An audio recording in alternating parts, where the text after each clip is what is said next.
దేశంలోని ప్రాంతీయ పార్టీలో అత్యధిక ఆదాయం తెలుగుదేశాందే అన్నటువంటిది నివేదికని ఈనాడే హైలైట్ చేస్తే 36 ప్రాంతీయ పార్టీల ఆదాయం 1192 కోట్లు. తొలి స్థానంలో తెలుగుదేశం పార్టీ, 3, 4, 7 స్థానాల్లో వైకాపా, బీఆర్ఎస్, జనసేన.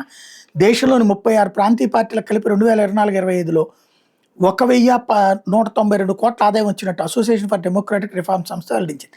ఇదే సమయంలో అవి 1,433 కోట్లు ఖర్చు చేసినట్టు చెప్పింది. ఈ పార్టీలు వాటికి వచ్చిన ఆదాయం కంటే 241 కోట్లు ఎక్కువ ఖర్చు చేసినట్టు పేర్కొంది. దేశంలోని మొత్తం 67 ప్రాంతీయ పార్టీలకు గాను కేంద్ర ఎన్నికల సంఘానికి ఆడిట్ నివేదికలు సమర్పించిన 36 పార్టీల గణాంకాలు విశ్లేషించి ఏడీఆర్ ఆ వివరాలను విడుదల చేసింది.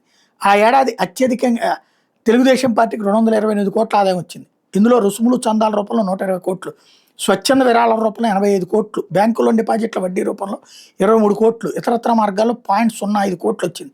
ఆ తర్వాత అత్యధికంగా తృణమూల్ కాంగ్రెస్ 219.35 కోట్లు, 18.39%, వైకాపా 140 కోట్లు 11.77%, బీఆర్ఎస్ 123.67 కోట్లు 10.37%, బీజేడీ 110.13 కోట్లు 9.23%, ఏఐడీఎంకేకి 86 కోట్లు 7.21%, జనసేనకి 64 కోట్లు 5.36% ఆదాయాన్ని పొందినాయి.